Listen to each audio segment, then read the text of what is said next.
President, salam.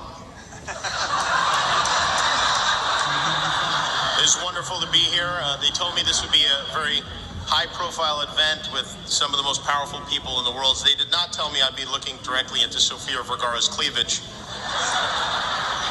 I saw you texting. Sofia is from Colombia. This is what women look like in Colombia. What do you expect the Secret Service to do?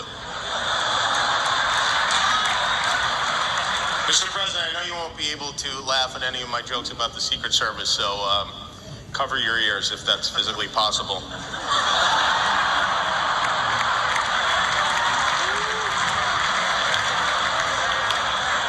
I do have a lot of jokes about the Secret Service.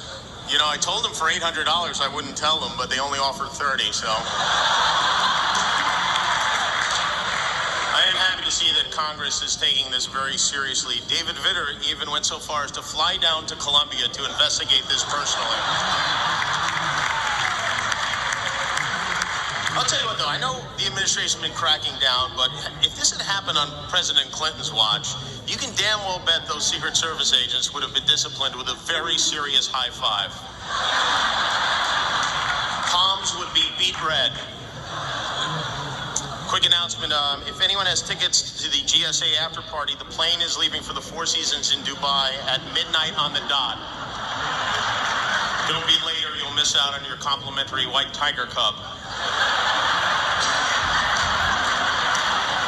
I want to thank the Washington Hilton for hosting us tonight. You know, President Obama wanted to move the dinner to the Kennedy Center this year, but the Republicans wanted to keep it here at the Hilton, so they compromised, and here we are at the Hilton.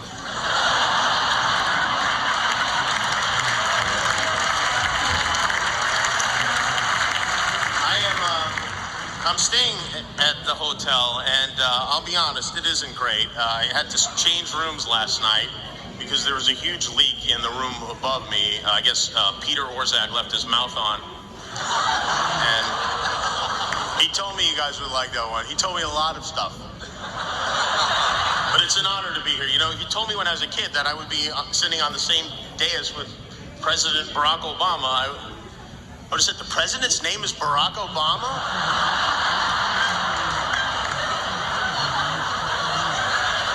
Mr. President, you remember when the country rallied around you in hopes of a better tomorrow? That was hilarious. That was your best one yet. But honestly, it's a thrill for me to be here with the president, a man who has, I think, done his best to guide us through some very difficult times and paid a heavy price for it. You know, there's a term for guys like President Obama.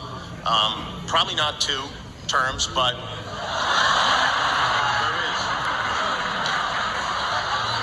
even some of your fellow Democrats think you're a pushover, Mr. President. They would like to see you stick to your guns. And if you don't have any guns, they would like to see you ask Eric Holder to get some for you. Jay Tapper wrote that. It's kind of hard to be funny with the President of the United States sitting right next to you, looking at you, and yet somehow, day in and day out, Joe Biden manages to do it.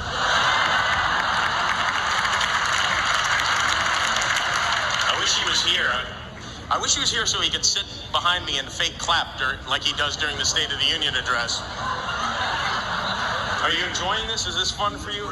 This is the first meal he's had in months. They say diplomacy is a matter of carrots and sticks, and since Mrs. Obama got to the White House, so is dinner. You're very skinny. She doesn't let you eat. I felt weird about eating dessert. I left it untouched. I've never done that before. You know, the real reason people thought you were from Kenya had nothing to do with your birth certificate. It's because you lost so much weight, we thought you were the guy who won the Boston Marathon. This is how you know this country's in bad shape. Our president is starving. North Korea is sending him food aid. I had the opportunity to sit next to the First Lady tonight. She's very, very nice, and no matter what side of the fence you're on, you have to admit, she's done a lot of good work. She just wants us to be healthy, really, is all. Mrs. Obama, I thank you for that. Look, it's Chris Christie, get him.